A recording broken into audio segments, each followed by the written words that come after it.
दोस्तों, दिल्ली से वाराणसी तक बुलेट ट्रेन चलेगी।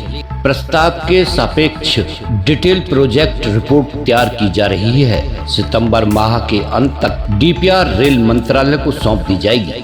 यह high speed corridor Uttar Pradesh के 22 जिलों तथा दिल्ली के 2 जिलों से होकर गुजरेगा। दिल्ली में पहला तो बनारस के मंडुआडीह में आखिरी स्टेशन बनेगा। डीपीआर बनाने का कार्य national high speed rail corporation limited की ओर से किया जा रहा है।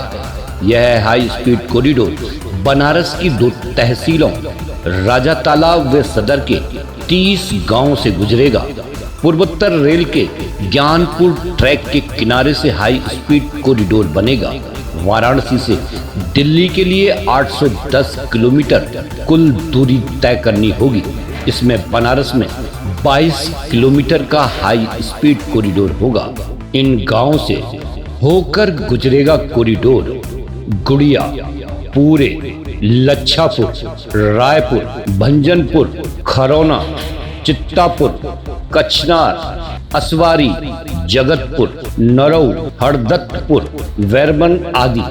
बुलेट ट्रेन का प्रस्तावित मार्ग दिल्ली के सराय काले खां से शुरू होकर गौतम बुद्ध नगर, मथुरा, आगरा, कानपुर, लखनऊ, रायबरेली, प्रयागराज, संत रविदास नगर, मिर्जापुर होकर वाराणसी के मंडुआडीह पर समाप्त होगा। स्पीड का अंदाजा इससे लगाया जा सकता है कि दिल्ली तक की दूरी तय करने में जहां तेजस वे वंदे भारत जैसी सेमी हाई स्पीड ट्रेनों से 9 घंटे लगते हैं, तो वहीं बुलेट ट्रेन महज 3 घंटे 41 मिनट का वक्त लेगी। वाराणसी से दिल्ली तक हाई स्पीड कॉरिडोर मुख्य होगा, जबकि इस कॉरिडोर से जुड़ी शाखा लखनऊ से अयोध्या तक करीब 135 किलोमीटर की होगी। 22.5 मीटर चौड़ा होगा हाई स्पीड कॉरिडोर।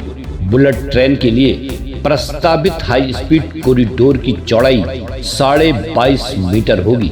इसमें 17.5 मीटर चौड़ा ट्रैक होगा। यह हाई स्पीड कॉरिडोर ऊंचे ऊंचे खंभे से होकर गुजरेगा। इससे जमीन की आवश्यकता कम होगी। आलकन के अनुसार 22 गांवों में 100 हेक्टेयर जमीन अधिग्रहण किया जाएगा।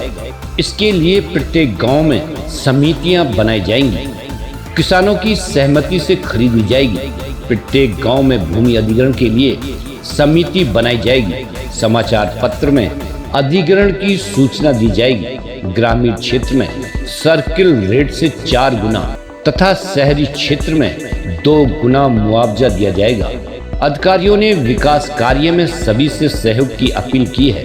अफसरों ने बताया कि इस परियोजना में कुल 794 गांव प्रभावित हो रहे हैं। कुल 2324 हेक्टेयर भूमि की आवश्यकता है, जिसमें 1735 हेक्टेयर भूमि की जरूरत है।